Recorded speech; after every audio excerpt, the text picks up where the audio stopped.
looks like Francis Ngannou has a reason to fight out his contract, as Tyson Fury has called him out to a special ruled boxing match using MMA gloves. This is absolutely going to entice Ngannou to fight Ciryl Gane. Whatever happens, happens. Most likely going to want to win, but his contract is going to get extended if he wins as a champion. He's going to have to wait a year, fight 3 times, whatever it is, and then by about 2023, I believe he's going to be able to fight Tyson Fury in the special rules bout. It's going to do a lot of pay-per-view numbers. It's going to be a massive fight. The biggest payday of Francis Ngannou's entire career. Of course, he's going to want to take this opportunity, and this takes a lot of leverage away from Dana to keep Ngannou in the UFC, win or lose, and that is important, which makes it seem like most likely he's not going to fight in the UFC for that much longer. Things can probably change if he loses to Gane and Tyson Fury isn't interested anymore to fight Ngannou, but it's definitely going to be an interesting boxing match, and in my opinion, Francis Ngannou, because of how the heavyweight division plays out in most combat sports, with his level of power to always change the fight, he potentially could do the best in a boxing ring among all the UFC fighters. Now, he's not as technical, of course, and heavyweight don't necessarily have to be so technical in order to win a fight. He doesn't have great cardio, so he's absolutely going to gas out probably in the mid-rounds. And he can be somewhat easily hit, especially by longer boxers like Tyson Fury, get out jab, put out in a range, and all that stuff. It is going to be a difficult task for Francis Ngannou, but he has that one-hitter quitter, just like Deontay Wilder had, but with a different kind of punching technique. In my opinion, when you look at his UFC fights and you look at Deontay Wilder, Wilder's a lot more straightforward with what he throws. Most of it is emphasis on the right hand, good extension on his jab, good left hook sometimes in order to measure for the right straight or the right overhand. Francis Ngannou will throw uppercuts,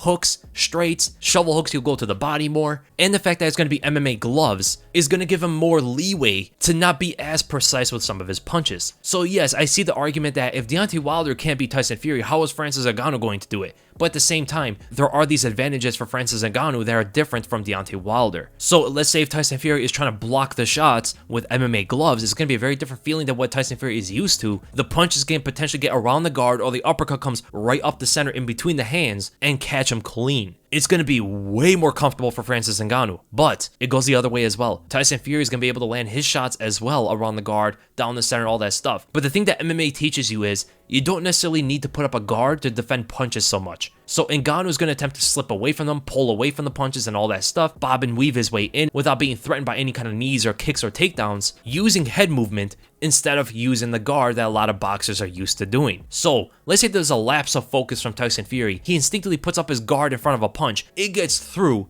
and drops him. That can be a very likely scenario that happens in this boxing match. But I am thinking of more ways that Ngannou has a chance in this one. But ultimately, of course, I'm going to favor Tyson Fury. He's so much better of a boxer. He has good power for a heavyweight. Again, boxers generally punch harder than MMA fighters. So Fury is, of course, going to have the power to hurt Ngannou. Maybe not one punch, but consecutive amount of punches in a row are definitely going to stun Francis Ngannou. The reach that he has is also something new for Ngannou to deal with. He normally doesn't fight guys who are 6'9" with like an 85-inch reach. That is something completely new for Ngannou, but it will show us something different about Ngannou's skills, like what technique he's going to use against a longer and taller fighter, where he's usually the longer and taller fighter. Is he going to get more into a peekaboo style? Is he going to get a little bit closer, leap in there with overhands a lot more, and go to the body more? These are the kind of things we don't normally see from Ngannou too much in MMA, especially because of the fact that whenever he lands on anybody, they pretty much go out. So we do know with MMA gloves, Ngannou is going to have the kind of power that can put Fury out with one punch. We do know that for sure. But the thing that we don't know for sure is the amount of power Fury has